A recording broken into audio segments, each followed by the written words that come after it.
جب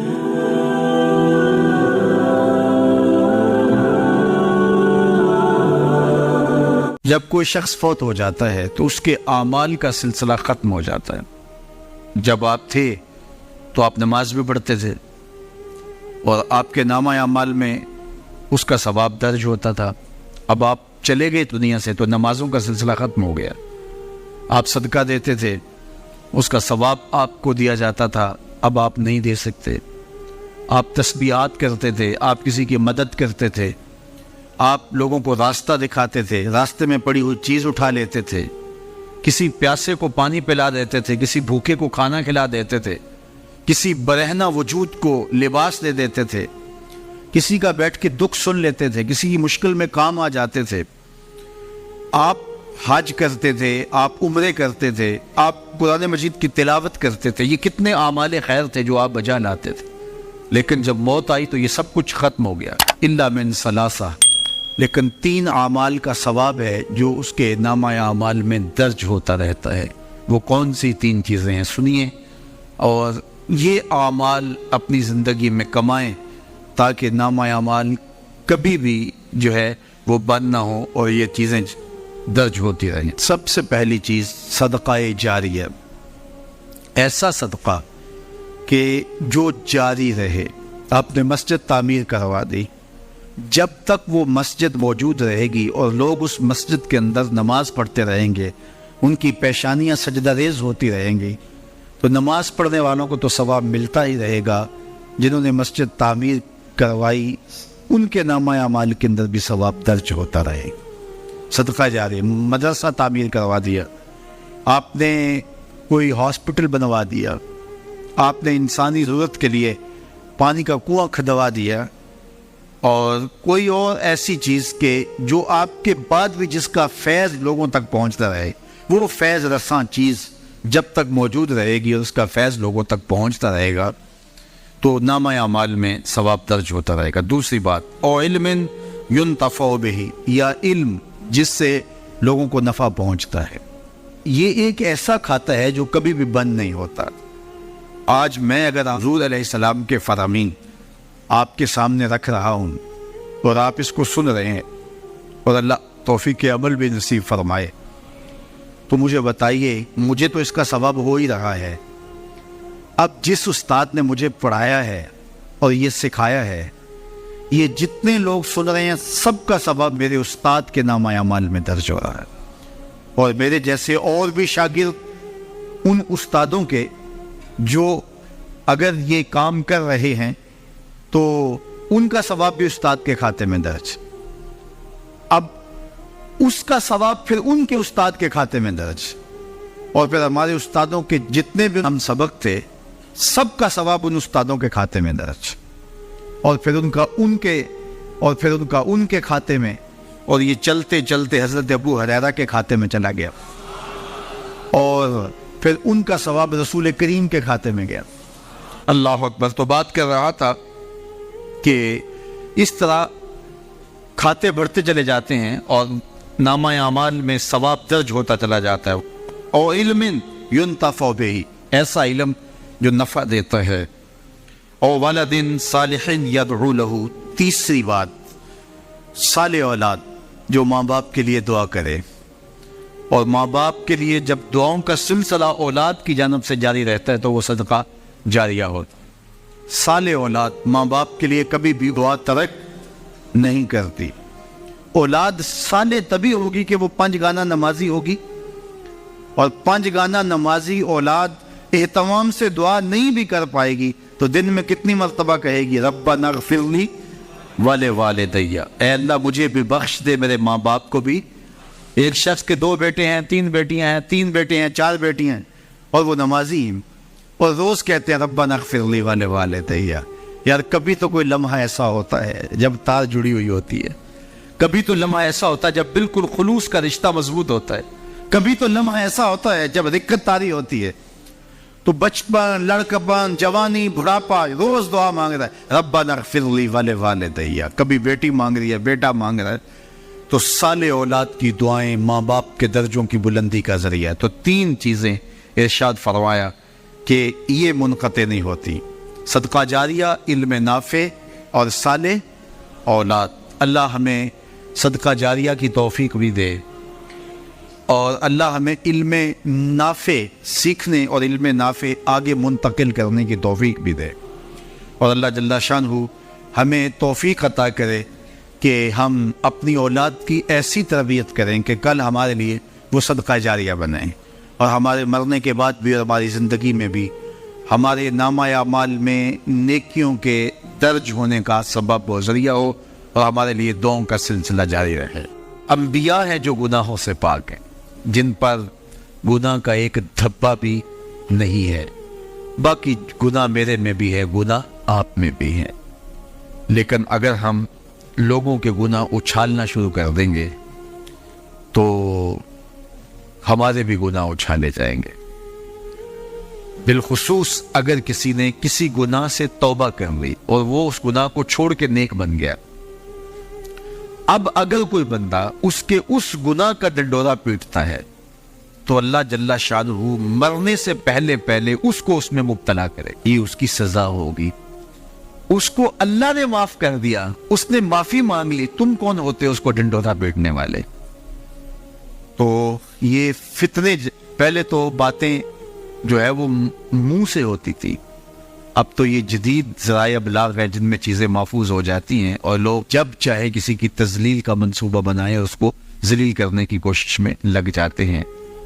آئے روز جو ہے وہ ہم ایسے مناظر دیکھتے ہیں، اگرچہ وہ باتیں درست بھی ہوتی ہیں، لیکن جو کسی کے ذاتی معاملات ہوں، یہ بالخصوص سیاستدانوں کے اندر تو یہ بہت سارا ہے، تو باقی دینی طبقات کے اندر بھی ہے، لیکن ان میں اور زیادہ ہے۔ تو یہ ایک بہت بڑا فتنہ ہے جس سے اللہ ہمیں محفوظ فرمائے۔ تو حضور نے ارشاد فرمایا، جس نے کسی مومن کی پردہ پوشی کی، کسی مسلمان کی پردہ پوشی، اللہ اس کا دنیا میں بھی پردہ رکھے گا، آخرت میں بھی پردہ رکھے گا۔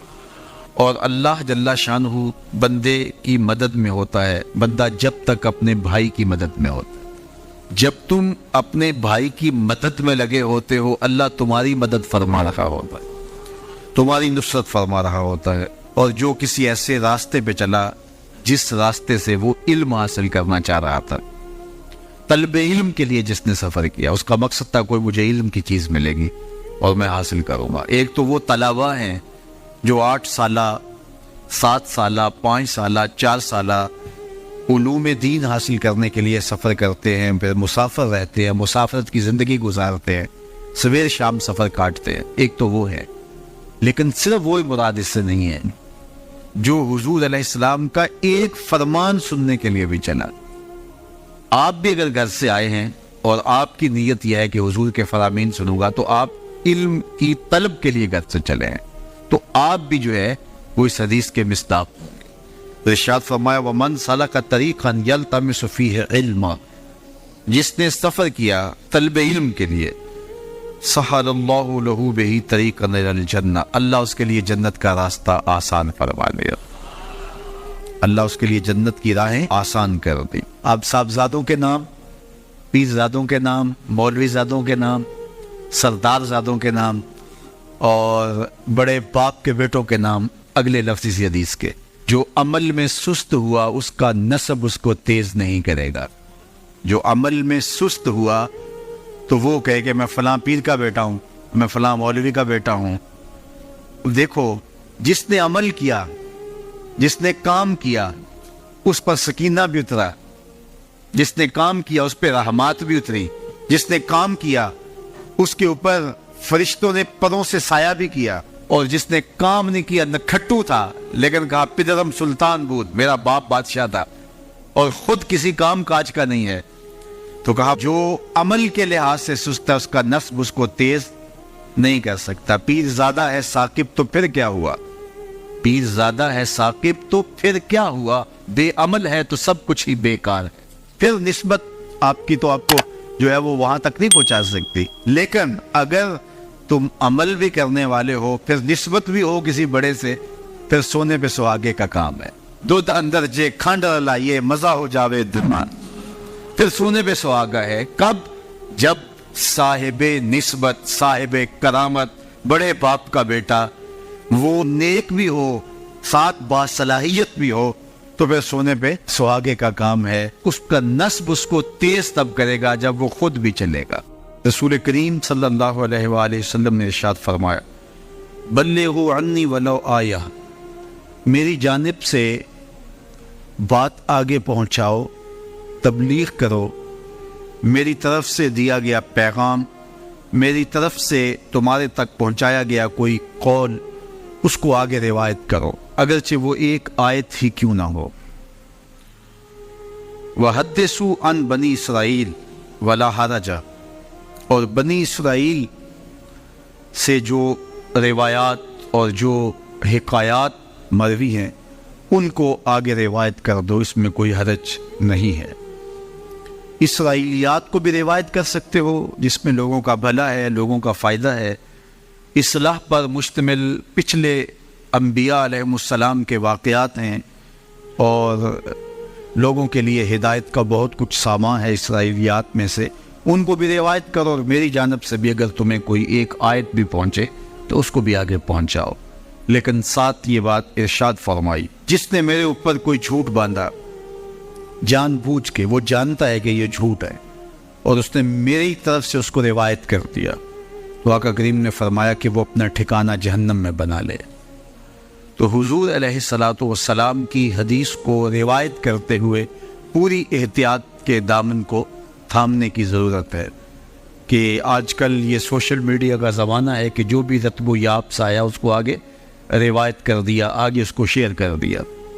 اور بہت ساری ایسی چیزیں ہیں جن کا حضور علیہ السلام کی مبارک حدیث سے کوئی تعلق نہیں ہوتا. تو ایک تو آپ اس حوالے سے بہت زیادہ محتاط رہیں، اور جو ذمہ دار لوگ ہیں ان کی طرف سے آئی ہوئی چیز کوئی آگے آپ فارورڈ کر سکتے ہیں تاکہ آپ اس حدیث کی وعید کا شکار نہ ہوں. اور میں جو میری جانب سے جانتے بوجھتے جھوٹ کو آگے منتقل کر دیتا ہے، میرے اوپر جھوٹ باندھتا ہے، تو وہ اپنا ٹھکانہ جہنم میں بنا لے. اور دوسری روایت، جس شخص کی بلائی کا اللہ ارادہ کرتا ہے اس کو دین کی سمجھ عطا کر دیتا ہے، دین کا فہم نصیب کر دیتا ہے. وَإِنَّمَا أَنَا قَاسِمٌ وَاللَّهُ يُعْطِي، اور فرمایا میرا اللہ عطا کرنے والا ہے اور میں بانٹنے والا ہوں. رسول کریم صلی اللہ علیہ وسلم کا ایک اور فرمان سن لیجئے. آقا کریم نے ارشاد فرمایا لا حسد الا فی اثنتین، حسد نہیں ہے، یہاں حسد بمعنی رشک ہے، مگر دو لوگوں کے معاملے میں رشک کرنا جائز ہے. وہ شخص جس کو اللہ نے مال دیا، اس مال کو وہ راہ حق میں خرچ کرتا ہے، تو ایسے مالدار پر رشک کرنا جائز ہے. کاش کہ میں بھی صاحب مال ہوتا تو میں اس سے زیادہ خوبصورت مسجد تعمیر کرواتا، میں صاحب مال ہوتا تو میں اس طرح کے 10 مرکز تعمیر کروا دیتا. تو رشک کیا جا سکتا ہے، تو یہاں حسد بمعنی رشک ہے.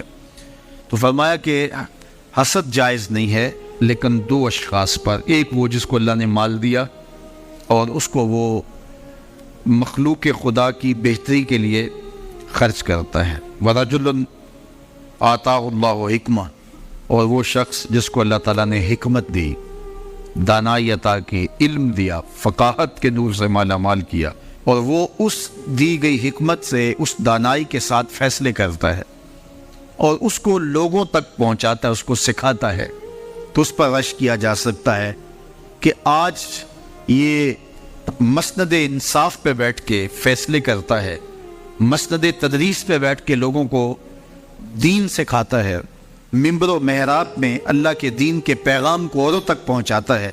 تو یہ دل میں آرزو پیدا ہو، یہ دل میں تمنا پیدا ہو، کاش کہ اس مسند پہ میں بھی بیٹھوں اور میں بھی اللہ کے دین کو لوگوں تک پہنچا سکوں. تو یہ آرزو اگر سینے میں پیدا ہو اور کسی شخص سے رشک پیدا ہو تو یہ رشک محمود ہے، نامحمود نہیں ہے. تو یہ علم کے لیے ترغیب ہے کہ اللہ جل شانہ سے ایسی دعا مانگنی، ایسی آرزو پالنا اور ایسی توقع رکھنی درست اور جائز ہے. حضور علیہ السلام نے ارشاد فرمایا جس نے کسی شخص کی مصیبت کو دور کیا، کسی مومن کی تکلیف کو دور کیا، وہ تکلیف کسی بھی قبیل سے ہو سکتی ہے، وہ بیماری تھی اس کے علاج میں مدد کی، اس نے کہیں جانا تھا، سواری پہ بٹھا کے لے گیا، وہ بھوکا تھا، اس کو کھانا کھلا دیا۔ اس کی جوان بچی تھی اور گھر کی دہلیز پہ بوڑھی ہو رہی تھی، اس نے شادی میں مدد دے دی۔ اس کی کوئی بھی تکلیف، کوئی بھی مصیبت جس میں وہ پھنسا تھا، اس سے اسے نکالا۔ اللہ تعالیٰ اس کے لیے دنیا اور آخرت میں آسانیاں پیدا کرتا ہے۔ اگر آپ یہ چاہیں کہ میری زندگی سہل گزرے تو لوگوں کی زندگیوں کو سوکھا کر دو۔ بعض اوقات ہمارے رویوں سے لوگ اوکھے ہوتے ہیں۔ ایک بندہ مجھے کہنے لگا کہ بڑی پریشانیاں ہیں، تو میں نے کہا اللہ کی مخلوق کے لیے آسانیاں پیدا کرو۔ تو اس نے کہا میں تو کسی کو کوئی تکلیف نہیں دیتا۔ میں نے کہا کہ آپ کے گھر کے سامنے گلی کتنی چوڑی ہے؟ تو وہ کہنے لگا 12 فٹ کی گلی ہے۔ تو میں نے کہا کہ آپ نے جو تھڑا بنایا ہے وہ کتنا آپ نے بنایا؟ کہتا 3 سیڑھیاں ہیں۔ تو میں نے کہا کہ یہ اللہ کی مخلوق کو تکلیف نہیں ہے؟ 12 فٹ کی گلی ہے، لوگوں کی بیچاروں کی کبھی گاڑیاں بھی گزرتی ہیں، جنازے بھی گزرتے ہیں، اور تم نے 3 سیڑھیاں اس گلی کے اندر رکھی ہوئی ہیں، اور تم سمجھتے ہو کہ میں کسی کو تکلیف نہیں دے رہا۔ تم لمحہ لمحہ اللہ کی مخلوق کو تکلیف دیتے۔ لمحہ لمحہ میں گزرا ایک گلی سے، تو اچانک لائٹ چلی گئی، تو میرا گھٹنا زور سے ٹکرایا، تو زخمی ہوا۔ کتنے دن زخمی نہیں، پرانی بات ہے۔ تو وہ کسی نے اپنے گھر کے سامنے 3 فٹ اونچا گٹر بنایا ہوا، 8-10 فٹ گلی ہے اور 2 فٹ کا گٹر اونچا بنایا ہے، اور گلی سے ہم جا رہے ہیں تو گھٹنا لگا اور زخمی ہوا۔ پتہ نہیں کتنوں کے زخمی ہوئے ہوں گے، کئی بیمار گرے ہوں گے، لیکن اس نے اس کو ہٹایا نہیں ہے، اس لیے کہ وہ سمجھتا ہے کہ گلی پر اتنا تو میرا حق ہے کہ میں اتنی پہ قبضہ کر لوں۔ تو وہ اللہ کی مخلوق کو تکلیف دے رہا ہے، اللہ کی مخلوق کو اذیت پہنچا رہا ہے۔ اپنی موٹر اس نے باہر لگائی ہے، 10 مرلے کا مکان ہے، سب کچھ اس کے مکان کے اندر موجود ہے۔ اس نے ایک ایک جگہ واش روم بھی اس نے بڑا چوڑا لمبا بنایا ہوا ہے، لیکن 3 سیڑھیوں کے لیے اندر جگہ نہیں ہے، 3 سیڑھیوں کے لیے باہر اللہ کی مخلوق کو تکلیف دے رہا ہے۔ تو اللہ کی مخلوق کو جس قبیل سے بھی آپ تکلیف دو، آپ اگر اونچی آواز کرتے ہو جس سے ہمسایہ تنگ آتا ہے، تو یہ بھی اللہ کی مخلوق کو تکلیف دینے کے وقت۔ ہمارے دین نے تو ہمیں کس قدر آسانیاں سکھائی ہیں، کس قدر سہولتیں ہمارے دین نے ہمیں دی ہیں، اور لوگوں کی جان سوکھی رہے، لوگوں کو تکلیف میں مبتلا نہ ہونے دے، لوگوں کو اذیت میں مبتلا نہ ہونے دے۔ میں تو یہ بھی دیکھتا ہوں کہ لوگ 12 فٹ کی گلی ہے اور اس کے اندر دکان ہے، تو سامنے اس طرف کا جو ہے وہ موٹر سائیکل کھڑا کر کے تو اندر سے جو ہے وہ کوئی چیز خرید رہے ہوتے ہیں، تو باہر سے کوئی بیچارہ آ کے ہارن دے رہا ہو، کھلو جا، کوئی نہیں نکالی پہ۔ یعنی یہ بدتمیزی کی انتہا ہے، اور یہ ہمارے معاشرے کا المیہ ہے، لوگوں کے لیے اذیتیں پیدا کرنا، لوگوں کے لیے تکلیف پیدا کرنا، جبکہ ہمارے دین کی تعلیمات یہ ہے کہ دوسروں کے لیے آسانیاں پیدا کرو، دوسروں کے لیے جو ہے وہ خیر پیدا کرو تو تمہارے لیے خیر پیدا ہو۔ تو اس لیے فرمایا گیا کہ جس نے کسی شخص کے لیے آسانی پیدا کی تو اس کے لیے بھی آسانی پیدا ہوگی، لیکن صرف دنیا پہ نہیں ہوگی، بلکہ اس کے لیے اس کے بدلے میں آخرت میں بھی آسانی پیدا ہوگی۔ تو یہ اگر ہم مزاجی زندگی بنا لیں تو وقت نہیں لگتا کوئی اس پہ، تو اللہ تعالیٰ جل شانہ آسانیاں پیدا کر دیتا ہے۔ ویسے بھی آپ کسی کی دل جوئی کریں، کسی شخص کی مدد کریں، کسی کے لیے آسانی پیدا کریں، محض اللہ کی رضا کے لیے، آپ کے اندر جو طمانینت اترے گی، جو ٹھنڈ پڑے گی، اس کا کوئی جواب ہی نہیں ہے۔ تو لوگوں کے لیے آسانیاں پیدا کریں، لوگوں کے لیے راحتوں کا سامہ بنے، تمہارا وجود لوگوں کے لیے خیر کا ذریعہ بنے۔ حضرت شیخ احمد مجدد الفسانی علیہ رحمہ فرماتے ہیں، جو شخص اپنے اوپر 10 چیزوں کو لازم کر لیتا ہے تو لازمی نتیجہ یہ ہوتا ہے کہ وہ متقی بن جاتا ہے۔ سب سے پہلی بات آپ فرماتے ہیں زبان کو غیبت سے بچائے۔ اتقاء کے حصول کے لیے زبان کو پاک کرنا ضروری ہے۔ انسان کے زیادہ تر گناہ اس کی زبان کی وجہ سے ہیں، اور غیبت یہ بدترین عمل ہے، اور اس کو بدکاری سے بھی برا قرار دیا گیا ہے۔ الغیبت اشد من الزنا۔ تو اپنی زبان کو غیبت سے بچائے، دوسری بات ارشاد فرمائی کہ بدزنی سے بچے، کسی سے خواہ مخواہ بدگمان ہو جانا اور اپنے دل کو کسی کے لیے میلا کر لینا اور اس کی بدگمانی دل میں پالنا، یہ تقوی کے منافی ہے۔ تو کسی کی بدگمانی سے، بدزنی سے اپنے دل کو بچائے، زبان کو غیبت سے بچائے، دل کو بدگمانی سے بچائے، اور مسخرہ پن سے بچے۔ طبیعت کی خوش مزاجی یہ معنی نہیں ہے، لیکن مسخرہ پن اور چیز ہے، اس سے روک دیا گیا۔ چوتھی چیز حضرت شیخ احمد فرماتے ہیں کہ اپنی آنکھ کو حرام سے بچائے۔ اپنی آنکھ کی حفاظت کرنے سے تقوی حاصل ہوتا ہے۔ جب آنکھ خراب ہوتی ہے تو دل خراب ہوتا ہے، جب دل خراب ہوتا ہے تو پھر پورا بدن خراب ہو جاتا ہے۔ پانچویں چیز ارشاد فرمائی، ہمیشہ سچ بولے۔ جھوٹا شخص کبھی متقی نہیں ہو سکتا۔ مومن سچا ہوتا ہے، مومن جھوٹا نہیں ہوتا، اور تقوی کے اصول کے لیے سچ شرط ہے۔ چھٹی چیز ارشاد فرمائی، ہر حال میں اللہ کا احسان مانے۔ جب کوئی بھی انسان پر بہتری آئے تو اس وقت یہ کہے کہ یہ میرے رب کا احسان ہے کہ مجھے یہ حاصل ہوا ہے۔ بہت سارے لوگ اپنی محنت کا نتیجہ قرار دیتے ہیں کہ یہ میں نے کیا تو اس کے نتیجے میں یہ ملا۔ اس کی کرم نوازی ہے کہ اس نے ایسا کر دیا۔ صحت میرا کمال نہیں، یہ اللہ کی عطا ہے۔ علم میرا کمال نہیں، یہ اللہ کی عطا ہے۔ لہجوں کی خوبصورتی یہ اس کی عطا سے ممکن ہے۔ اس نے آنکھوں میں روشنائی رکھی، اس نے توفیق عمل نصیب فرما دی۔ تو مت سمجھے کہ یہ کوئی میرا کمال ہے۔ اللہ کا احسان مانے گا تو غرور پیدا نہیں ہوگا، تکبر پیدا نہیں ہوگا۔ تو ہر حال میں اللہ کا احسان مانے، جو بھی خیر اس کو ملے وہ کہے یہ میرے رب کی طرف سے ہے، اور اگر اس کا کرم نہ ہوتا تو یہ عمل مجھے نصیب نہ ہوتا۔ ساتویں چیز، اپنا مال راہ حق میں خرچ کرے، ناحق راستے پر ایک درہم بھی خرچ نہ کرے۔ کمایا ہوا مال راہ حق میں خرچ کرنے سے اتقاء کی دولت نصیب ہوتی۔ اللہ قیامت کے دن بندے کے قدم اپنے حضور سے ہٹنے نہیں دے گا جب تک اس سے 3 سوال نہیں کر لے گا۔ ان میں سے ایک سوال یہ ہوگا کہ مال کمایا کہاں سے، مال خرچ کہاں کیا۔ اس لیے یہ اپنی طبع کے اندر لازم کر لے کہ کبھی بھی اس کا مال کسی ناجائز اور فضول کام میں خرچ نہ ہو، راہ حق میں اس کا مال لگے۔ 8ویں چیز، نفس کے لیے کبھی بڑائی بلندی نہ چاہے، اس سے طبیعت میں سرکشی آئے گی، اور تقوی کے راستے میں یہ عمل مانے، اور نمازوں کی حفاظت کرے۔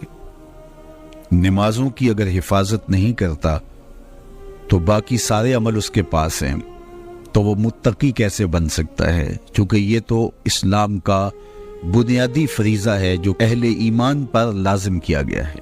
اور 10ویں چیز حضرت شیخ فرماتے ہیں، عقیدوں کی صحت کا خیال رکھے، اپنے عقیدے، اپنے نظریات خوبصورت رکھے، وہی جو شروع سے صحابہ سے لے کے دور موجود تک چلے آ رہے ہیں، ان کی مطابقت کے اندر اپنے عقیدے رکھے۔ نظریات کا عکس اعمال میں ہوتا ہے، اگر نظریات اچھے نہیں ہیں تو اعمال بھی اچھے نہیں ہیں۔ تو یہ 10 خوبیاں اور 10 چیزیں اگر کسی شخص نے اپنے اندر لازم کر لیں تو پھر لازمی نتیجہ یہ ہے کہ وہ متقی بن جائے گا، وہ پرہیزگار بن جائے گا، وہ مستجاب الدعوات ہوتا ہے۔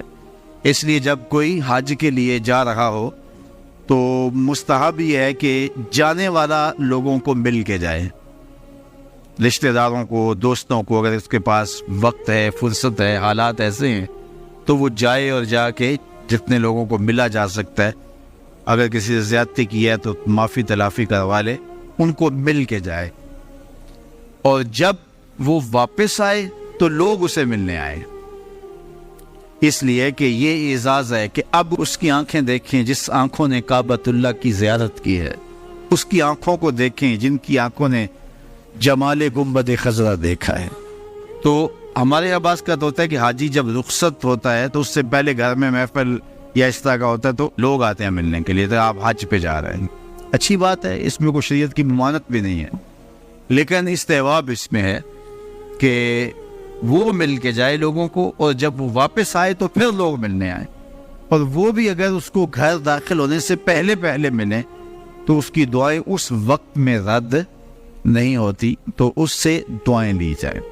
تو حج ایک ایسا فریضہ ہے جو زندگی میں ایک مرتبہ ادا کرنا واجب ہے، اس کے بعد آپ ہر سال ادا کر لیں، 5 سال بعد کر لیں، زندگی میں جب استطاعت مالیہ نصیب ہو، استطاعت بدنیہ نصیب ہو، حالات اجازت دے تو آپ جب چاہیں کریں۔ لیکن ایک مرتبہ جو حج کیا جاتا ہے اس کو حجۃ الاسلام کہا جاتا ہے، تو وہ ایک مرتبہ آپ کے ذمے سے اتر جائے گا جب آپ کر لیں گے۔